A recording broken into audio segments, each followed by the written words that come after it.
Graça e paz a todos.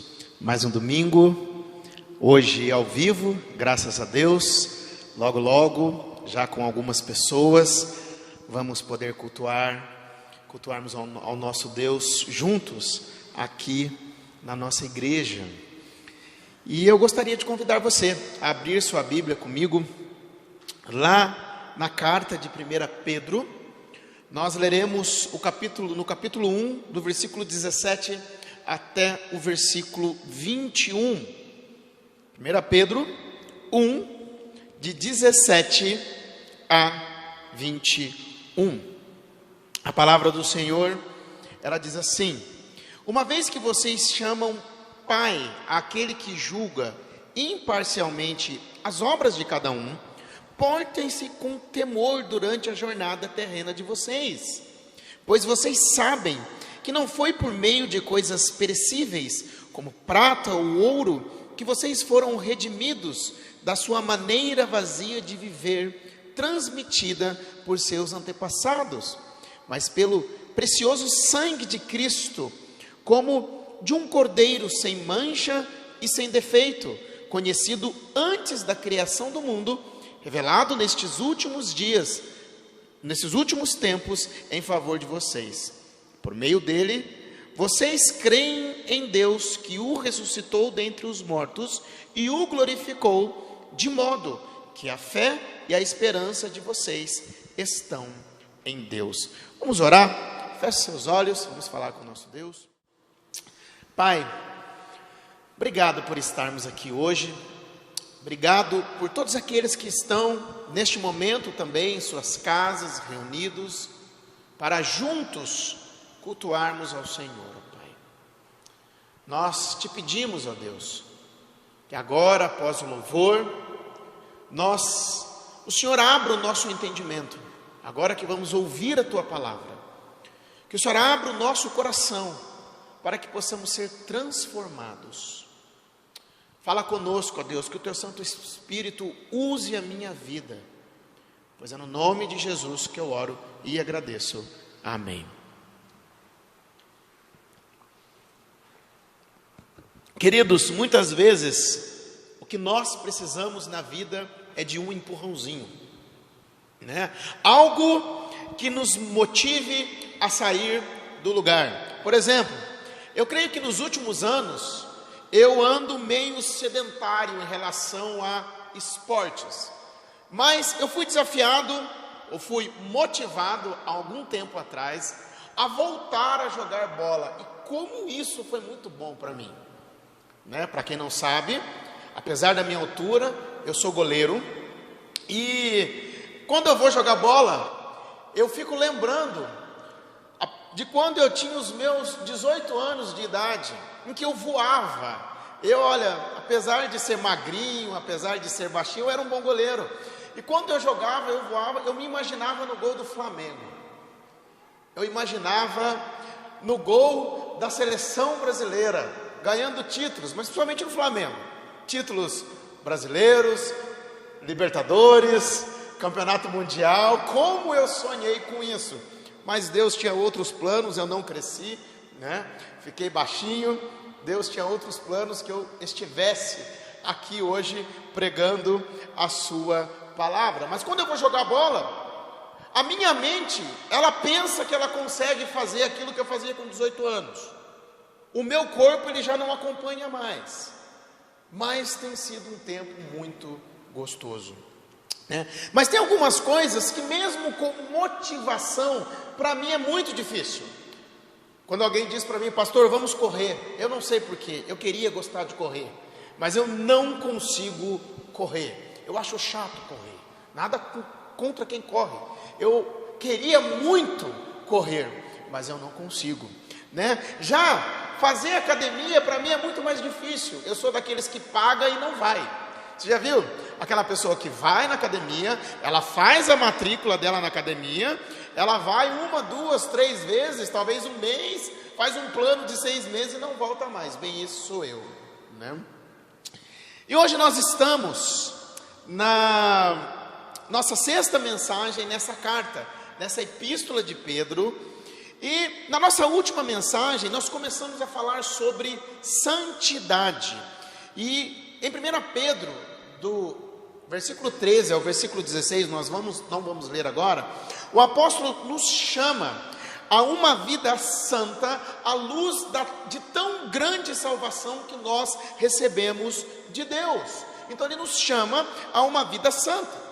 Os cristãos, no versículo 14, se você tiver com a sua Bíblia aberta, eles são chamados de filhos obedientes. Algumas versões diz filhos da obediência. E eles devem ser santos. E qual é o padrão da nossa santidade? O padrão da nossa santidade é Deus, porque no versículo 16, ele vai dizer assim: sede santos, porque eu sou santo. Entretanto, a santidade, ela não é algo fácil. A santidade, ela não acontece automaticamente na nossa vida, mas ela é um processo. E nós temos que lutar diariamente contra os desejos da carne e a força do mundo, Satanás também. E tanto que o apóstolo Paulo, ele diz para o jovem Timóteo, lá em 1 Timóteo 4, versículo 7, exercita-te na piedade. Ou seja, nós precisamos nos exercitar para conquistar, para conseguir e buscar uma santidade. Porém, eu pergunto, o que pode nos motivar a buscar a santidade? E aqui o apóstolo Pedro, ele passa a falar sobre motivações para buscarmos a santidade. E a primeira lição que nós tiramos aqui é a seguinte: o temor a Deus nos motiva a uma vida santa. O temor a Deus nos motiva a uma vida santa. O versículo 17 diz assim: uma vez que vocês chamam Pai aquele que julga imparcialmente as obras de cada um, portem-se com temor durante a jornada terrena de vocês.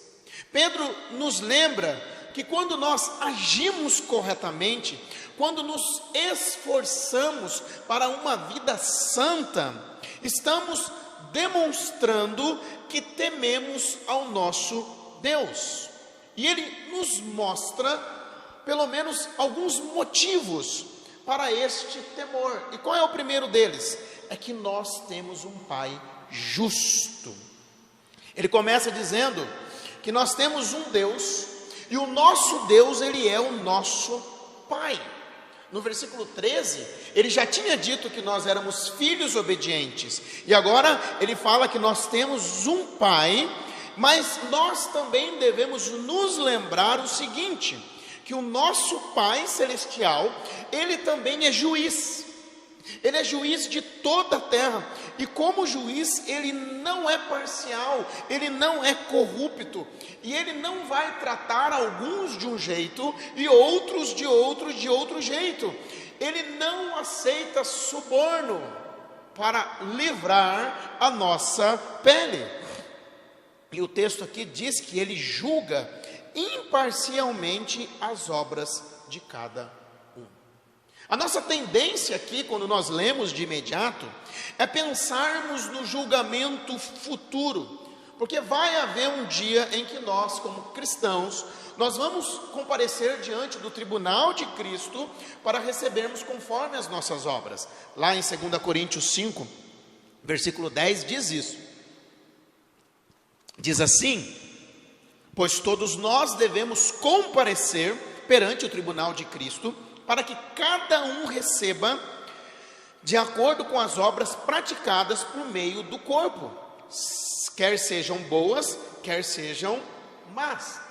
Mas esse julgamento aqui, da carta de Pedro que nós lemos, reparem que ele está no presente. O texto diz que ele julga, tanto que poderia ser traduzido da seguinte maneira: aquele que está julgando. Sim, Deus, ele nos julgará no futuro, mas aqui cabe uma referência à disciplina de Deus no agora, na nossa vida agora. Deus está vendo cada uma das nossas ações. Provérbios capítulo 15, versículo 3 diz que os olhos do Senhor estão em toda parte, observando atentamente os maus e os bons. Nós ensinamos estas músicas para as crianças, né? Cuidado olhinho o que vê, cuidado mãozinha o que pega, cuidado boquinha o que fala. Papai do céu está olhando para você, cuidado olhinho, boquinha e mãozinha. Aí que nós aprendemos quando somos crianças. E os olhos do Senhor estão em toda parte, Ele nos observa. E como nós vimos na semana passada, o versículo 15, ele diz que nós devemos ser santos em todas as nossas atitudes. Olha o que diz lá no versículo 15: mas assim como é santo aquele que os chamou, sejam santos vocês também em tudo o que fizerem, tudo o que fazemos. Nós precisamos ser santos, e Deus está vendo tudo o que nós fazemos. Deus está vendo cada uma das nossas ações, se estamos sendo santos ou não, e Ele nos julga, e Ele é imparcial, Ele não mostra favoritismo, Ele é justo juiz, inclusive com os seus filhos.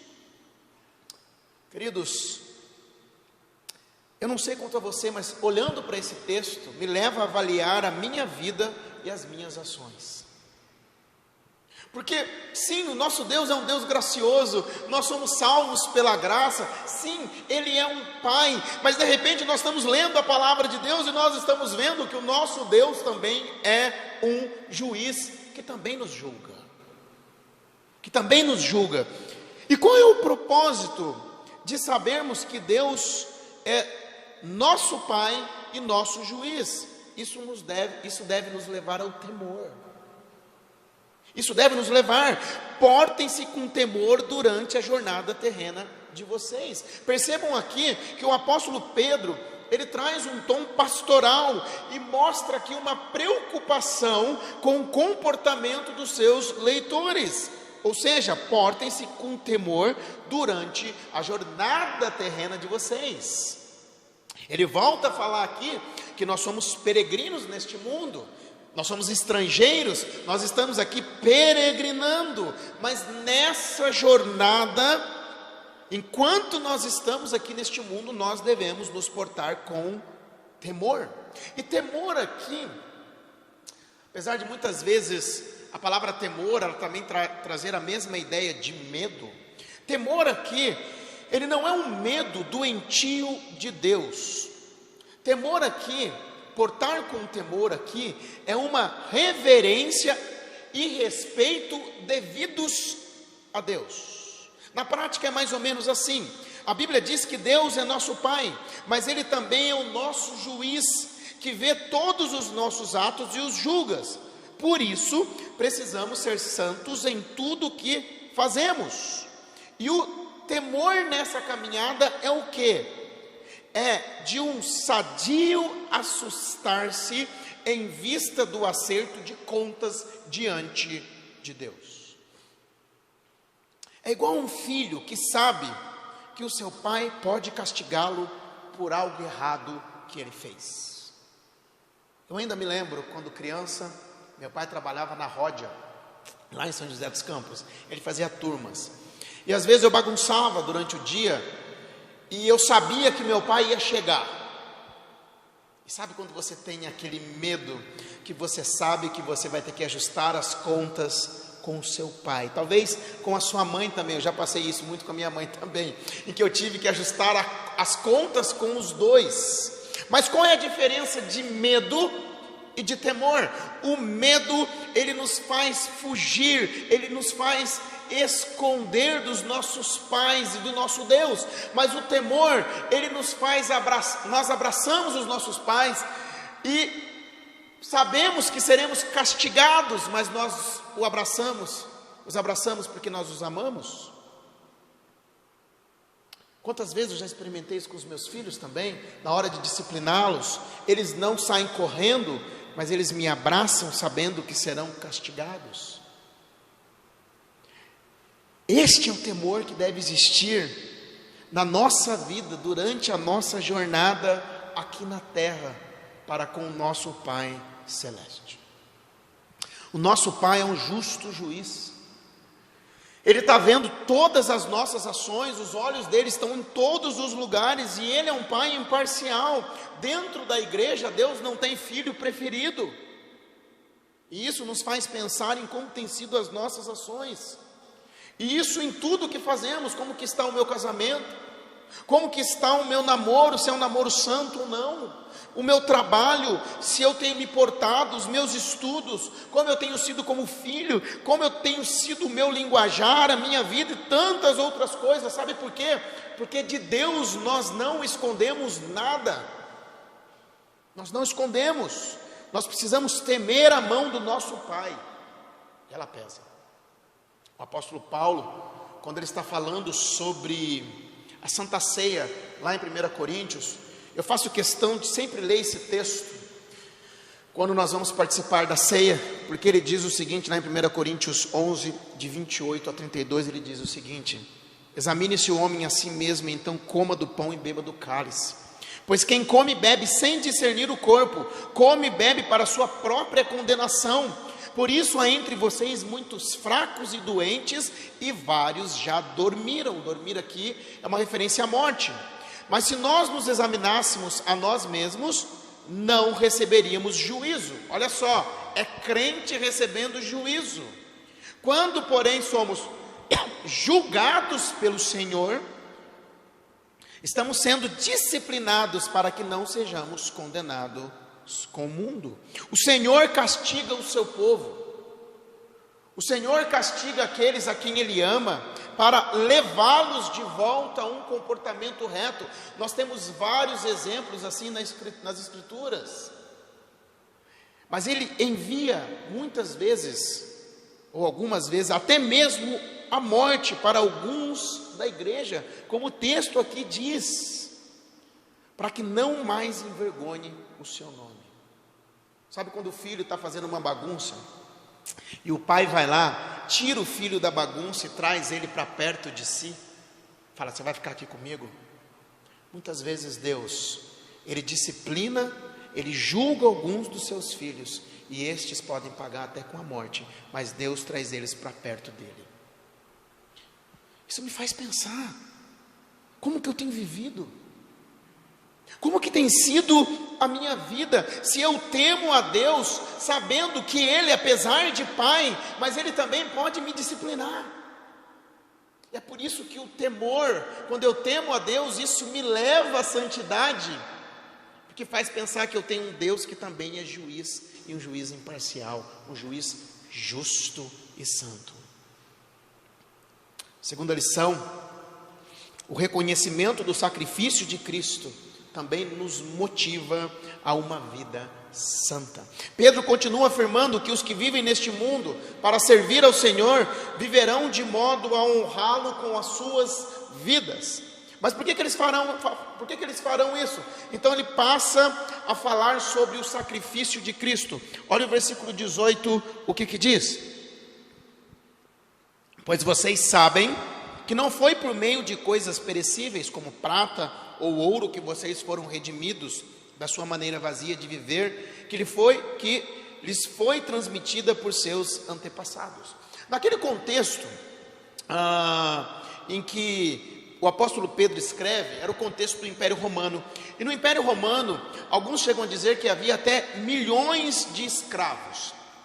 Inclusive dentro das igrejas também haviam escravos, mas não só escravos, haviam aqueles que nós chamamos de libertados e também de livres. Escravo era aquele que não era dono de si mesmo, ele pertencia a alguém. Os libertados eram aqueles que tinham sido escravos, mas eles foram comprados e depois libertos. E os livres eram aqueles que nunca foram escravos. E por isso, quando o apóstolo Pedro fala que eles foram redimidos, eles entendiam muito bem o que o apóstolo estava dizendo, pois redimir naquele contexto significava o quê? Libertar pelo pagamento de resgate. libertar pelo pagamento de resgate. E Pedro, então ele diz aos seus leitores aqui, que eles não foram redimidos ou comprados por ouro ou prata, metais preciosos e duradouros, mas que podem perecer, mas eles foram comprados pelo sangue, pelo precioso sangue de Cristo, como de um cordeiro sem mancha e sem defeito. Reparem que a nossa salvação, ela foi comprada pelo precioso sangue de Cristo, como de um cordeiro sem mancha e sem defeito. E ao chamar Cristo de cordeiro aqui, o apóstolo, ele estava lembrando ali os seus leitores, e também nos lembra, de um ensinamento claro nas Escrituras, que nós chamamos de a doutrina da substituição. E o que é isso? É onde uma vítima inocente, ela dava a sua vida pelos culpados. Uma vítima inocente dava a sua vida pelos culpados. E essa doutrina, ela começa logo lá em Gênesis 3, quando Adão e Eva pecaram. Deus matou animais para vestir Adão e Eva, porque eles estavam com vergonha. Na saída do povo do Egito, do povo judeu do Egito, um cordeiro pascual foi morto para cada casa, e o sangue era aspergido na porta daquelas casas. No culto do Antigo Testamento, um cordeiro era apresentado para o sacrifício, e o sangue era aspergido naqueles que cultuavam. Isaías 53, o Messias, ele é apresentado como um cordeiro inocente. João Batista, quando viu Jesus passando, ele falou: eis o Cordeiro de Deus que tira o pecado no mundo. E lá em Apocalipse diz que no céu os redimidos e os anjos cantam: digno é o Cordeiro.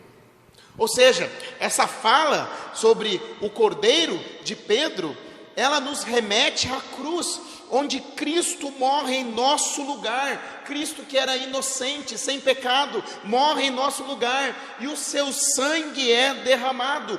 Cristo nos substituiu naquela cruz. Por que substituição? Porque Cristo morreu no meu lugar. A Bíblia diz que todos pecaram. Romanos 3:23 diz assim. Na abertura do nosso culto, nós lemos o Salmo 51. E um dos versículos diz que nós somos pecadores desde a nossa concepção. Ou seja, nós nascemos pecadores, todos pecaram. E Romanos 6:23 diz que o salário do pecado é a morte. E isso inclui tanto a morte física, quanto a morte espiritual e a morte eterna. Mas espera aí, Deus não é amor? Muitos encaram Deus somente como amor, mas lembre-se que nós estamos lendo que Deus também é justo. Deus é amor, mas Deus é justo. Um exemplo claro para nós aqui: nós vivemos em um país corrupto. Muito da nossa miséria no nosso país vem pelos roubos dos cofres públicos. Todos nós sabemos disso. E como nós ficamos alegres ou satisfeitos quando vemos um corrupto sendo preso e pagando pelo que ele fez, pelo roubo de milhões desta nação. Nós gostamos quando a justiça ela é feita, mas quando os culpados eles são soltos, nós ficamos indignados. Nós queremos justiça. Lembre-se que o nosso Deus, ele é justo juiz e ele é imparcial. Então, todos os pecadores merecem a morte, porque o salário do pecado é a morte, e a justiça de Deus, ela precisa ser feita de alguma maneira, que é a morte. Ele seria injusto, Deus seria injusto se ele não condenasse o pecador. Mas Deus já sabia de tudo isso, e ele providenciou o remédio, o sangue de Cristo, o Cordeiro de Deus, que foi morto, que foi conhecido, versículo 20, antes da criação do mundo, revelado nestes últimos tempos em favor de vocês. O sangue de Cristo foi conhecido antes da fundação do mundo, antes mesmo que Adão e Eva pecassem. A morte de Cristo, ela não foi um acidente, mas ela cumpre um plano de Deus. Ele planejou na eternidade. E Cristo foi manifestado nesses últimos tempos, esse tempo que nós vivemos aqui, em favor dos salvos, aqueles a quem Ele escolheu, conforme o seu bom propósito, também antes da fundação do mundo. O apóstolo Pedro, ele começa essa carta, e logo no versículo 2, ele fala que os leitores dele, eles são escolhidos de acordo com o pré-conhecimento de Deus Pai. Lembra que nós vimos na nossa primeira mensagem, que esse pré-conhecimento aqui, significa de acordo com os bons propósitos de Deus. O Pai não apenas conheceu de antemão o povo que Ele iria eleger, mas Ele também conheceu de antemão os meios pelos quais os salvaria, que é Jesus. E olhando para esta salvação, Pedro diz o seguinte: vejam, vocês foram eleitos antes da fundação do mundo, comprados pelo sangue de Cristo, que também foi eleito antes da fundação do mundo. Vocês foram comprados por um alto preço, da maneira vazia em que vocês viviam, transmitidas por seus antepassados, porque muitas pessoas, eles ainda estão pegados às religiões que aprenderam, a costumes que aprenderam. Existem muitas coisas boas em costumes, tradições, mas estas coisas não nos salvam. Por isso, ele está dizendo: olha, vocês foram comprados por um alto preço, busquem a santidade e busquem honrar a Deus em tudo aquilo que vocês fazem. Olhando para a salvação, para o sacrifício de Cristo como Cordeiro de Deus, isso nos motiva a buscar a santidade. O apóstolo Paulo diz o seguinte: acaso não sabem que o corpo de vocês é santuário do Espírito Santo que habita em vocês? Que lhes foi dado por Deus e que vocês não são de si mesmos? Vocês foram comprados por alto preço, portanto, glorifiquem a Deus com o corpo de vocês. Queridos, quando nós entendemos o Evangelho, quando nós entendemos o sacrifício de Cristo, a morte dele no nosso lugar, porque nós estávamos condenados, nós merecíamos o juízo de Deus, a morte eterna, mas nós fomos eleitos, nós fomos salvos, e quando nós reconhecemos isso, a nossa vida é uma vida de gratidão a Deus e de honra a Deus. Por isso a nossa vida precisa ser para a glória de Deus, em tudo. Paulo vai dizer também em 1 Coríntios 10, 31, por assim, quer vocês comam, bebam ou façam qualquer outra coisa, façam tudo para a glória de Deus. E eu pergunto, você busca honrar a Deus em tudo aquilo que você faz? Você busca honrar a Deus em tudo aquilo que você faz? Terceira e última lição: a esperança nos motiva à santidade. Versículo 21 diz assim: por meio dele vocês creem em Deus, que o ressuscitou dentre os mortos e o glorificou, de modo que a fé e a esperança de vocês estão em Deus. Pedro, então, ele conclui aqui lembrando os seus leitores de que o Deus a quem eles devem temer como juiz é também o Deus em quem devem confiar como Salvador. Ele é Pai, Ele é juiz, mas Ele também é Salvador. E Ele está dizendo o seguinte: olha, vocês só têm fé nele, vocês só creem nesse Deus por causa de Jesus Cristo. Como ele começa dizendo, por meio dele, que é Jesus, vocês creem em Deus. Jesus já havia dito isso quando ele diz lá em João 14, versículo 6, que ele diz assim: eu sou o caminho, a verdade e a vida, ninguém vem ao Pai a não ser por mim. Nós só podemos ir até o Pai por causa de Jesus Cristo, não há outro meio. E Jesus, ele é o Cordeiro de Deus, que foi morto no nosso lugar, como diz aqui que nós lemos, mas Deus o Pai o ressuscitou dentre os mortos, mas também o glorificou, ou seja, o Pai devolveu a glória que ele tinha junto a ele antes da fundação do mundo. A nossa salvação, ela foi planejada antes da fundação do mundo. Cristo já foi eleito antes da fundação do mundo, mas Cristo sempre existiu. Mas Ele veio até nós, Ele vive uma vida perfeita que nós não viveríamos. Ele morre a nossa morte, Ele ressuscita, Ele volta ao Pai e a sua glória, ela é devolvida.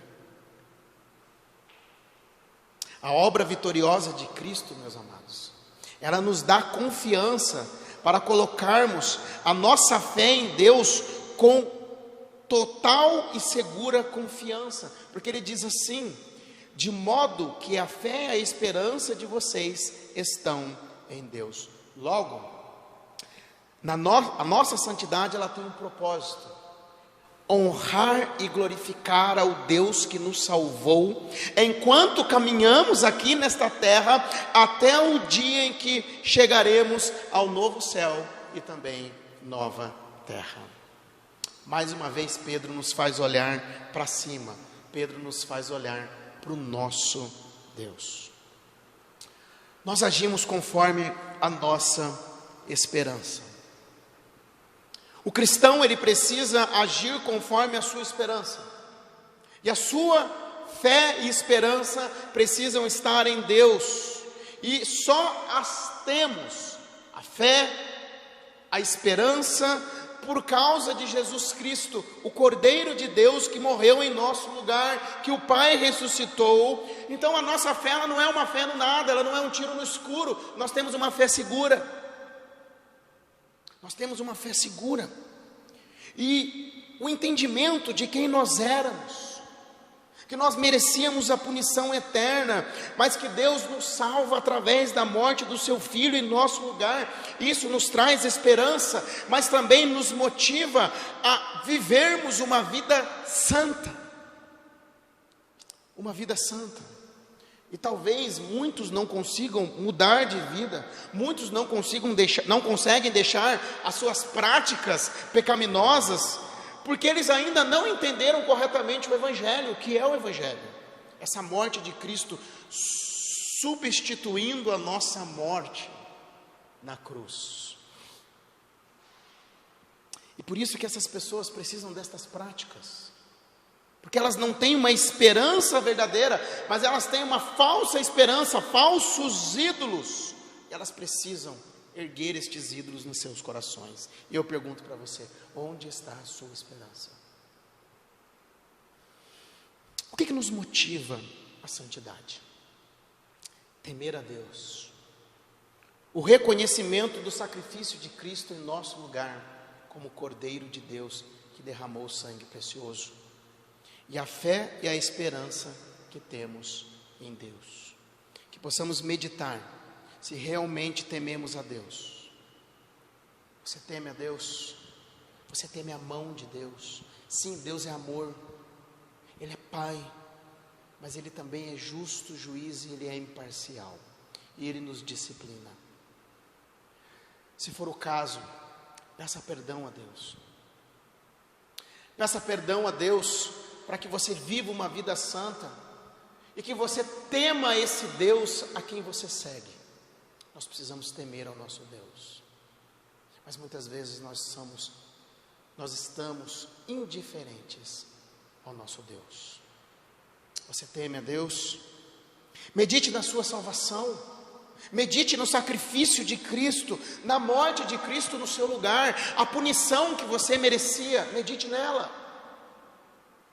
Medite, e lembre-se que você só tem fé e esperança verdadeira por causa de Cristo, e é por isso que você pode buscar santidade, somente por causa de Cristo. Se não for por Cristo, nós não conseguimos buscar a santidade.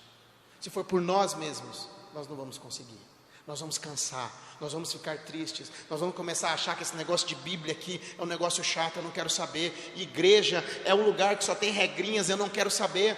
Mas como diz aqui no versículo 21, quando diz o seguinte: por meio dele, Cristo, vocês creem em Deus. Ou seja, por causa de Cristo eu creio em Deus Pai. Eu tenho um Deus que é juiz, mas eu creio. Então por causa de Cristo eu posso chegar em Deus Pai e dizer: Senhor, me ajude a ser santo. Lembra da oração do Pai Nosso? Perdoa as nossas dívidas, perdoa os meus pecados. Mas o texto da oração do Pai Nosso também nos diz: não nos deixes cair em tentação, Senhor, me segura. Eu tenho um Pai, Ele é juiz sim, mas Ele também é Pai, eu posso ir até Ele em oração. Por isso, mais uma vez, como foi na semana passada, eu gostaria de desafiar você a buscar a santidade, a olhar para a sua vida, se você tem vivido uma vida santa, uma vida que teme a Deus. Vamos orar. Pai, obrigado pela Tua palavra, nos desafia, nos faz olhar para dentro do nosso coração, e facilmente, ó Deus, facilmente, nós nos esfriamos, nós tratamos ao Senhor sem qualquer temor. Eu quero pedir, ó Deus, em nome de Jesus, que o Senhor nos perdoe e que o Senhor nos ajude. Nos ajude, ó Deus, a viver uma vida temendo ao Senhor, ó Deus. A sempre olharmos para o sacrifício de Cristo e tão grande salvação, a esperança que o Senhor nos dá, e caminharmos em santidade aqui neste mundo. Obrigado, ó Pai. Visita cada um na sua casa. Obrigado pela Tua palavra, pois é no nome de Jesus que eu oro e agradeço. Amém. Vamos louvar o nosso Deus com mais um canto.